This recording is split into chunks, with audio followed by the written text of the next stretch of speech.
I called my neighbor my girlfriend when a guy got pushy. She took my hand and said, "Don't take it back." The moment his fingers closed around her wrist, I heard myself say 4 words I had no right to say. My girlfriend needs her hand back. I didn't plan it. I didn't think it through. It just came out of me, loud and certain, in the middle of a crowded farmer's market, and for one terrifying second I thought she was going to turn around and tell everyone within earshot that she had never met me in her life. She didn't. She turned, looked at me like she'd known me for years instead of 11 days, and laced her fingers through mine like it was the most natural motion in the world. "Don't take it back," she whispered, so only I could hear it. And that was the moment my life split cleanly into before and after. If you believe in the kind of story where 2 strangers become something neither of them expected, where a single reckless decision turns into the bravest thing either of them has ever done, take a second right now to like this video, drop a comment telling me you're here for it, share it with someone who needs a reminder that good things still happen, and subscribe to Kindness Corner so you never miss the next one. Now let me tell you how it all started. My name is Daniel Reyes, and 11 days before that farmer's market, I didn't even know my neighbor's name. I had lived in apartment 4B for 2 years by then, in a building with thin walls and a courtyard nobody used except for the pigeons and, occasionally, a woman 2 doors down who I'd nod at in the hallway and nothing more. She had moved in about 8 months earlier. I knew this because I remembered the moving truck, the way she'd carried in box after box by herself while I stood at my window pretending to water a plant that didn't need watering, too much of a coward to go down and offer help. I told myself it was because I didn't want to intrude. The truth was simpler and less flattering. I had spent the 2 years since my divorce becoming a person who avoided things. Conversations. Eye contact. Anything that might ask something of me. Her name, I would eventually learn, was Maren Ellis. She was a nurse who worked odd shifts at the children's hospital across town, and the only reason I knew even that much was because I'd once seen her coming home at 6 in the morning still wearing scrubs printed with small cartoon foxes, keys jingling as she fumbled with her door, exhaustion sitting on her shoulders like a second coat. I'd said good morning. She'd said it back. That had been, for 8 months, the entirety of our relationship. Everything changed on a Tuesday, which feels like it should have been a more significant day, but grief and change rarely wait for a calendar to agree with them. I was coming back from the pharmacy, a paper bag of allergy medication in one hand, when I heard something on the stairwell that didn't belong there. A voice, male, too loud for the space, using the particular tone men use when they've decided a woman's no isn't really a no, just an obstacle to be talked around. I stopped on the landing below and looked up. Maren was standing with her back nearly against her own door, keys still in her hand, and a man I didn't recognize was standing closer to her than any stranger should stand to anyone. He had one hand braced on the wall beside her head, not quite touching her, but close enough that the message was clear. He was saying something about how she'd given him her number for a reason, about how playing hard to get was cute for a while but wasn't cute anymore. She was saying, quietly, that she needed him to leave. He was not leaving. I want to be honest with you, because this story only means anything if I am. In that moment, I was afraid. Not of him specifically, though he was a big man, broader through the shoulders than me. I was afraid the way you're afraid before you do something that can't be undone, the way you're afraid right before you jump into cold water. I had spent 2 years curating a life where nothing asked anything of me, and here was a stranger's need, loud and immediate, asking everything at once. But there's a version of fear that moves you forward instead of back, and that's the one that took over. I climbed the last few stairs, and before I'd fully worked out what I was going to say, the words were already leaving my mouth. "Hey, everything okay here?" The man turned, sizing me up in that particular way certain men do, deciding in half a second whether I was a threat worth respecting. Maren's eyes found mine, and there was something in them I would think about for days afterward, not quite panic, but the exhausted, wary look of someone who has had to defend her own boundaries too many times to count and has run out of patience for it. And so I said the thing. My girlfriend needs her hand back. I don't know why those specific words. Maybe some part of me understood that leave her alone from a stranger invites an argument, but leave my girlfriend alone invites a different kind of calculation, a social one, a question of whether this fight is worth having in front of a partner instead of a passerby. Whatever the reason, it worked, or it started to. The man's hand came off the wall. His eyes flicked between us. And Maren, quick as anything, quick in a way that told me she had spent her whole life learning how to read a room and move inside it safely, stepped forward and took my hand. "Don't take it back," she said again. low enough that only I could hear, her thumb pressing once, hard, against my knuckles. A signal. Play along. So I did. I told the man, with a steadiness I did not feel, that I thought it was time for him to go, and this time when I said it with my hand wrapped around hers, our shoulders nearly touching, presenting something solid and unified that he had no interest in testing further. He muttered something about how she could have just said she was seeing someone, like this was somehow our fault for not disclosing it sooner, and then he left, taking the stairs two at a time, and the stairwell went quiet in that ringing way it does after something loud has finally stopped. Maren didn't let go of my hand right away.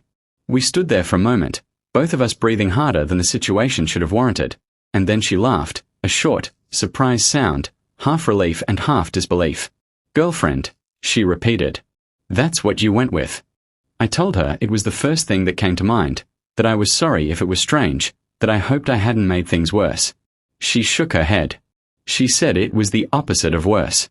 She said that guy, whose name I would later learn was Craig, had been messaging her for 3 weeks after one single conversation at a coffee shop, a conversation she remembered as polite small talk and he apparently remembered as the beginning of something.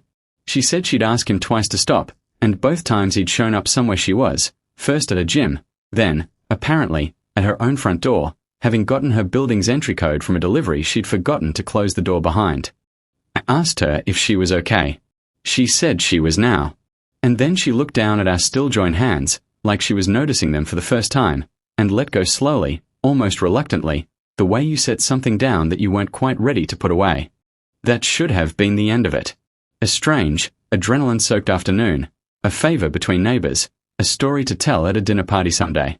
But 2 days later, there was a knock on my door, and it was Maren, holding a foil-wrapped plate of something that smelled like cinnamon, telling me she'd made too many muffins and it seemed only fair that her fake boyfriend get the first batch. We ate them standing in my kitchen because I didn't own a proper dining table, just a small round one covered in mail I hadn't sorted, and we talked for 2 hours about nothing important. Her nursing shifts. My job doing accounts for a small manufacturing company, work I did competently and without any real passion. Her sister in Ohio who called too much. My ex-wife, whom I mentioned only briefly, the divorce 2 years settled but still tender in the particular way old injuries are tender, aching more in certain weather. She told me, that night, about growing up the daughter of a man who never raised his voice and never needed to, a man whose silences could fill a room with more menace than any shout. She told me that was why Craig's persistence had frightened her more than it might have frightened someone else, why she'd frozen instead of fought, why my interruption had mattered more than I could have understood in the moment. I told her I understood freezing.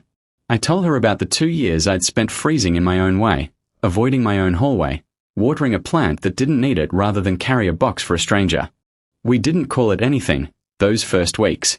We were neighbors who had shared a strange afternoon and then kept sharing afternoons after it, first by accident and then, increasingly, on purpose. She'd knock with coffee on her days off. I'd leave a container of soup outside her door on the nights I knew she was coming home from a long shift, because she'd mentioned once, almost in passing, that the worst part of 12-hour shifts wasn't the work but the empty apartment waiting afterward, silent and cold, nobody there to ask how the day had gone. I want to pause here and be honest about something, because it's easy in stories like this to make the growing feeling sound gentle and inevitable, like water finding its level. It didn't feel that way to me. It felt terrifying. Every time I found myself looking forward to her knock more than I looked forward to anything else in my week, I felt an old, familiar panic rising in me, the specific panic of a man who had built his walls carefully after his marriage ended and did not trust himself to build them again if they came down a second time. My ex-wife's name was Carla, and I won't spend long on her because this isn't her story, but I think you deserve to know that our marriage didn't end in some dramatic betrayal. It ended slowly, over years, in the unremarkable way most marriages end. 2 people who stopped reaching for each other until one day neither of them remembered how. She left, eventually, for a job in another state, and I let her go without much of a fight, and afterward I told myself the lack of fight meant I hadn't loved her enough. It took me 2 years of solitary evenings to understand that maybe the truth was simpler and sadder. Maybe I had loved her, and loved her honestly, and it still hadn't been enough to keep 2 people who'd stopped reaching for each other in the same orbit. That kind of ending doesn't leave you angry. It leaves you quiet. It leaves you convinced that reaching for anyone again is a kind of foolishness you can't afford to repeat. So when Maren started knocking on my door with muffins and coffee, when her laugh started to feel like the best part of my week, Some old machinery in me started quietly working to shut the whole thing down before it could go anywhere. I told myself we were friends.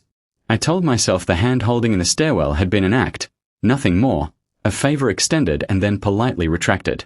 I told myself this even as I found myself standing at my window at 6 in the morning again, only now I wasn't pretending to water a plant. I was watching for her scrubs, her keys, the particular tired slope of her shoulders, so I'd know the exact moment to knock and offer her the soup I'd already made. The girlfriend story didn't stay contained to that one stairwell, though. That was the complication neither of us had planned for. Craig, it turned out, lived 2 buildings over, close enough that our paths kept crossing in the small, absurd way that a neighborhood conspires against people trying to avoid each other. We saw him at the corner store. We saw him getting his mail. Each time, Marin's hand would find mine before I even had time to offer it, a reflex now more than a performance, and each time I told myself it was purely strategic, purely for Craig's benefit, even as some part of me started to notice that her hand fit into mine like it had been shaped for exactly that purpose. The bigger complication came about 3 weeks in, when Marin's sister called to say she was flying in for a weekend visit, the first time in over a year she'd be able to get away from her own kids and job long enough to see her sister in person. Marin told me this with a strange, apologetic look on her face, and it took me a moment to understand why. Her sister, it turned out, had heard the stairwell story too, secondhand, in the retelling Marin had given her over the phone in the immediate aftermath, and in that retelling, in the adrenaline of the moment, Marin had not clarified that my girlfriend was fictional. Her sister was arriving in 4 days, and she was very much looking forward to meeting the boyfriend.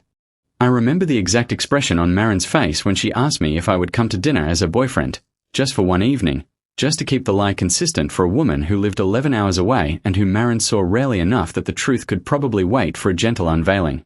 I remember how carefully she asked it, like she expected me to say no, like some part of her was bracing for the reminder that none of this was real, that I'd only ever been playing a part. I said yes before she finished the sentence. The dinner was at a small Italian place near the hospital, the kind with red checkered tablecloths and candles stuck in old wine bottles, and Marin's sister, whose name was Priya, turned out to be sharp-eyed and warm and entirely too perceptive for the comfort of 2 people pretending at something. She asked how we met, and Marin told the true story, mostly, the stairwell, the interruption, though she left out the part where none of it had been planned in advance. Priya asked how long we'd been together, and there was a small, telling pause before Marin said a few weeks, which was true in its own way, and Priya asked, with a directness that made Marin visibly tense, whether I was good to her sister. I remember answering that question honestly, without performance, because somewhere in the last few weeks the performance had stopped feeling like performance. I said I hoped I was.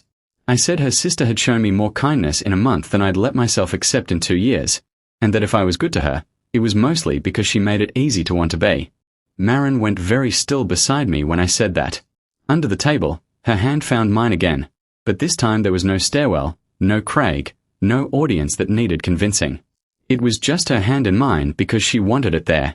Priya left 2 days later, satisfied, apparently, that her sister had found someone decent, and after she'd gone, Marin and I sat on the steps outside our building in the cooling evening air, and she told me she owed me an apology.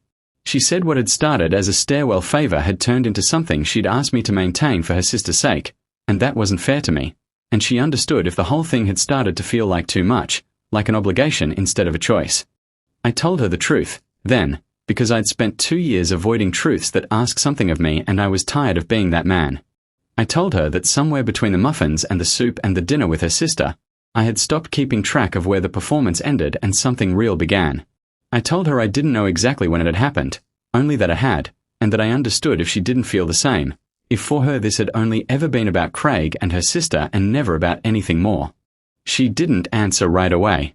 She looked out at the darkening courtyard, at the pigeons settling into the eaves, and when she finally spoke, her voice was quieter than I'd heard it before. She told me about a boyfriend before me, years back, a man who had not been cruel exactly but had been careless in the specific way that leaves deeper marks than cruelty sometimes does, a man who made her feel like her needs were an inconvenience to be managed rather than a truth to be honored.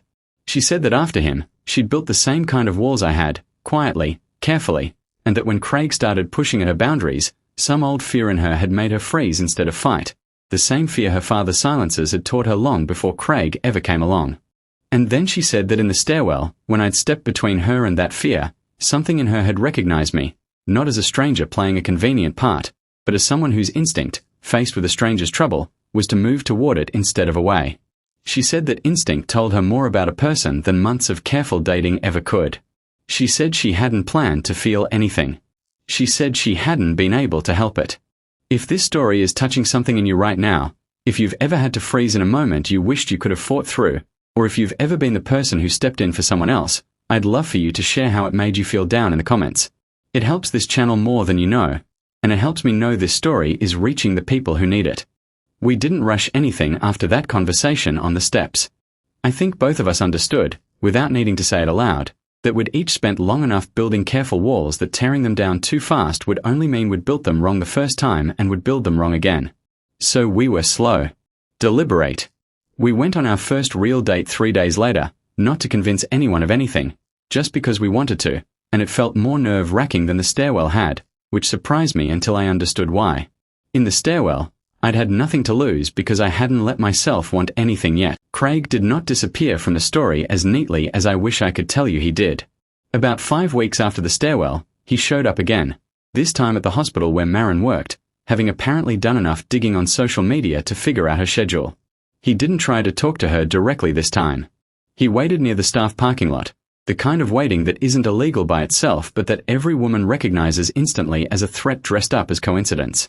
Maren called me from her car, her voice tight in a way I'd never heard before, and I remember the particular cold clarity that settled over me as I told her to stay locked in her car and call hospital security while I got in mine. I don't know what I would have done if I'd gotten there and he'd still been present, whether the calm certainty I felt driving over would have held up under actual confrontation, but by the time I arrived, hospital security had already escorted him off the property and were taking a report, and Maren was sitting in her car with her hands still shaking on the wheel. I got in beside her, and I didn't say anything for a while, just sat with her while the shaking slowed, and eventually she told me that hospital security had asked if she wanted to file a formal complaint, get a restraining order, make this official instead of a string of unsettling coincidences, and that she'd said yes for the first time in this whole ordeal, because for the first time she hadn't been facing the decision alone. She said that mattered more than I could understand. She said that in her old relationship, the careless one, she'd learned to handle everything alone because asking for help had only ever been met with irritation, and some part of her had carried that lesson into every relationship since, including, for a while, the one forming with me. That night was the first time she told me she loved me, sitting in a hospital parking lot with her hands finally steady, her voice small but certain. I told her I loved her too, and I meant it more completely than I think I had ever meant those words before, even in my marriage, because this time I understood exactly what I was choosing, walls and all, fear and all, choosing it with my eyes open instead of drifting into it the way I had drifted into so much of my life before. The restraining order went through without much trouble, and Craig, to his credit or perhaps simply his self-preservation, did not test it again. But the fear he'd left behind took longer to fade than the legal paperwork did. Maren had nightmares, some weeks, about hands on walls and doors she couldn't quite close in time. I learned to recognize the particular stillness that meant she needed quiet company rather than words, and she learned, in turn, that when my own old fears surfaced, when the ghost of my failed marriage whispered that I would inevitably disappoint her the way I believed I'd disappointed Carla, what I needed wasn't reassurance so much as patience, someone willing to sit with me until the whisper quieted on its own. 6 months after the stairwell, we moved in together, into a slightly bigger unit 2 floors up, one with an actual dining table instead of a small round one buried in unsorted mail. We picked it out together at a second-hand shop, and I remember Maren running her hand along its surface, worn smooth by some other family's years of dinners, and saying she liked that it already had a history, that it felt less like starting from nothing and more like joining something already underway. I understood exactly what she meant, because that was how our whole relationship had felt from the beginning, less like starting from nothing and more like two people with their own long histories finding a place their stories could join.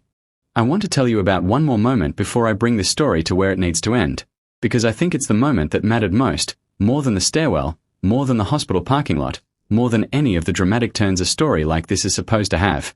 It was an ordinary Tuesday, almost exactly a year after the first ordinary Tuesday that started all of this, and Maren came home from a hard shift, the kind where a child in her care hadn't made it through the night despite everything the whole team had done, the kind of loss that nurses carry home with them even though it isn't theirs to carry, because caring for people means their losses become yours too, at least a little.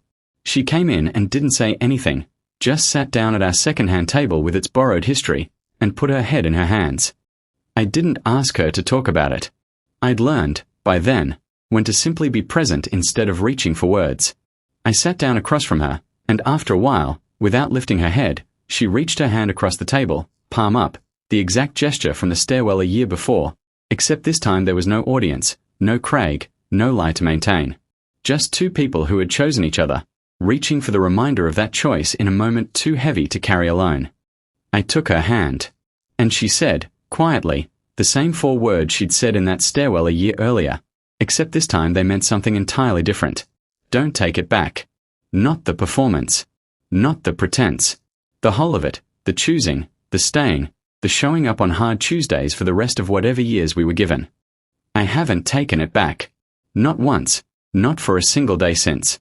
If this story moves something in you, if it reminded you that sometimes the bravest thing a person can do is step towards someone else's trouble instead of away from it, or if it reminded you what it feels like to be loved by someone who shows up on your hardest days without needing to be asked, I'd be so grateful if you'd take a moment to like this video and share it with someone who needs the reminder today. And before we close this one out, I want to ask you something. Down in the comments, if you're still with me, I want you to write the word PORCHLIGHT. That's how I'll know you made it all the way to the end, and how I'll know this story found the people it was meant to find. It means more to me than you probably realize. Marin and I got married the following spring, in a small ceremony in the courtyard of the building where we'd once been strangers who nodded at each other and nothing more, the same courtyard with the same pigeons in the eaves, because we both wanted the place where it began to also be the place where we made it permanent. Her sister Priya stood up as a maid of honor, and at the reception, over cake and quiet music, she told the story of that first phone call, the panicked, adrenaline-soaked retelling of a stairwell that had somehow, against every reasonable expectation, become the truest thing either of us had ever built. I think about that Tuesday often, the one that started it all, the fear that almost kept me on the stairs below instead of climbing them, the 4 words that came out of me before I decided to say them. I think about how close I came to staying quiet, to letting my careful, guarded life stay exactly as small and safe as I'd made it. And I think about her hand finding mine, the certainty in her voice when she told me not to take it back, as though some part of her had already known, before either of us did, exactly what we were building. We didn't fall in love because of some grand, sweeping gesture. We fell in love because on one ordinary Tuesday, I chose to walk toward trouble instead of away from it, and she chose to trust a stranger's hand instead of facing her fear alone, and every ordinary day after that, we kept choosing each other, quietly, patiently, one Tuesday at a time. That's the whole of it. That's the whole story. Not a single dramatic turn, but 1,000 small ones, stacked up until they became a life. Thank you for staying with me through this one. If it touched you even a little, let me know down below.